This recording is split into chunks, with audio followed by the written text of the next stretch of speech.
I'm going to show you how to transform a room from this to this.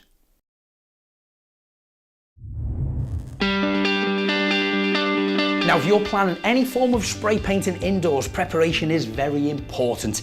Once you've sanded down the walls and all the areas you're about to paint, you're going to have to mask up. Now, don't be put off by the masking. It can be done really quick and easy by using WAGNER's masking kit. I'm going to start off by covering up the carpet area with the dust sheet. Then I'm going to use my masking kit to mask up the skirting boards, the radiators, the windows, the lights, the switches and sockets. And what makes it quick and simple to do, the masking tape itself is already connected to the polythene.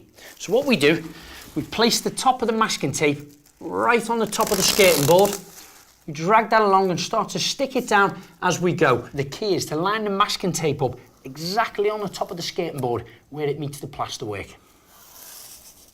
And straight away, you'll see the polythene's got a static effect. It starts to cling to the surface of the skirting board. Now, next up, I want to mask the windows. Now, you can get different size rolls depending on how big your window is. I'm going to use the larger one because I not only want to cover the window, but I'm going to cover the sill as well. Once you're into the corner, again using your trimming knife, trim that off. You can start to peel the plastic out. And again, you'll see it's got the static effect, so it'll grab to the surface below. Then using your masking tape, mask up the edges where it meets the plasterboard.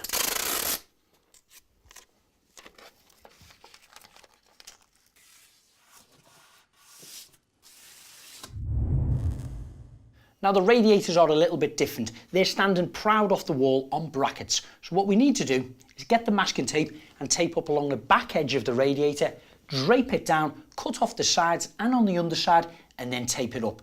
That way, when we spray the wall, we can spray the areas behind the radiator where it's seen. Now, any pipes or thermostats that are visible, they're also going to need covering up using your masking tape.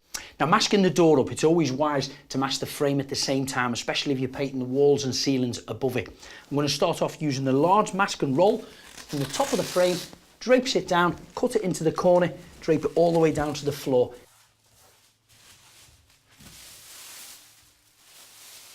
Then get the standard masking tape and cut in the corners of the frame where it meets the plasterwork.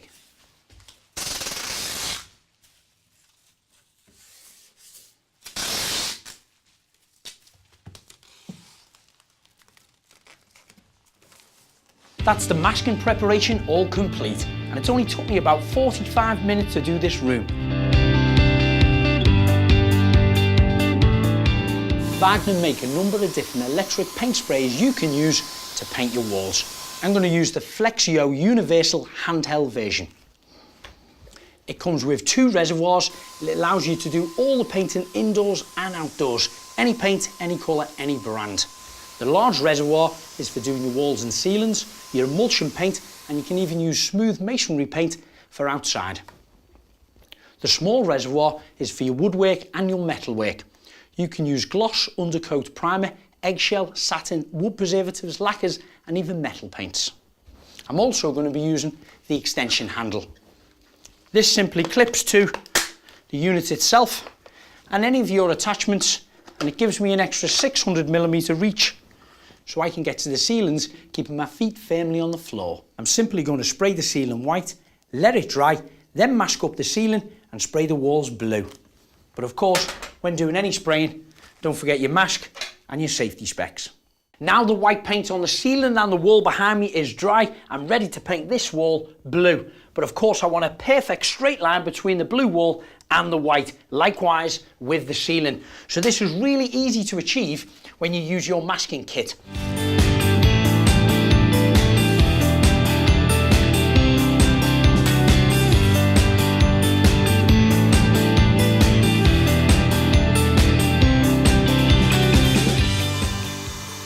When you're spraying the wall, keep the nib away from the surface.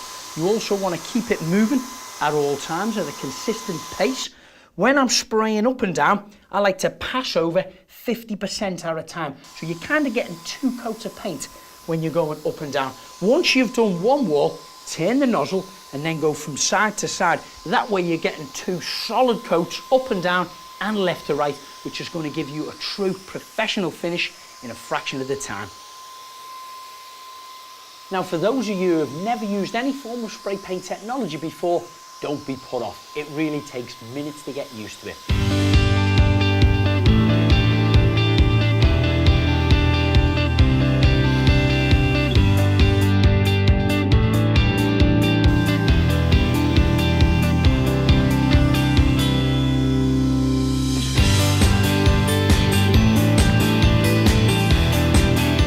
Now I'm about to use the wood and the metal spray attachment. This is designed for any water-based or oil-based paints.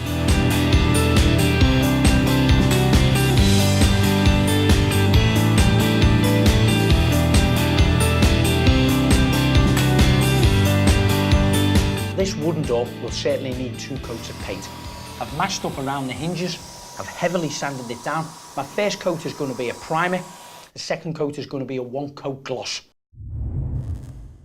I'm a lover of upcycling old second-hand furniture. Find yourself a wardrobe like this in a bedside cabinet, give it a sand down, spray it up with some satin paint and it'll look brand new like a manufactured finish.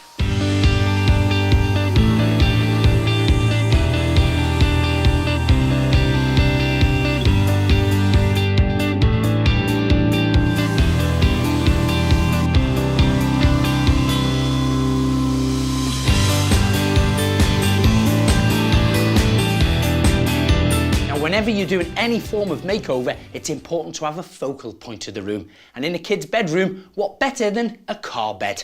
I sanded the edges down and I applied 1 coat of primer paint on it first, then give it another gentle little sand. All it needs now is a nice coat of racing car red eggshell paint.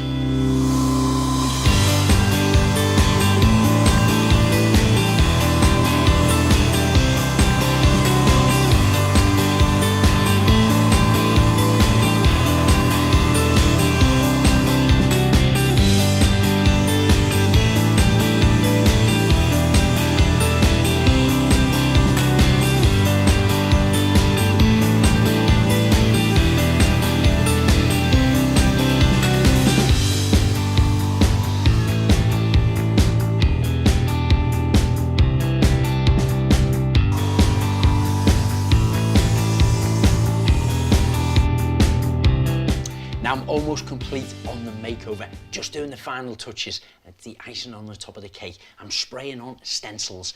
I've put animals on the back wall. I've got a little robot here, 2 different colours, and then I'm going to personalise the toy bed car.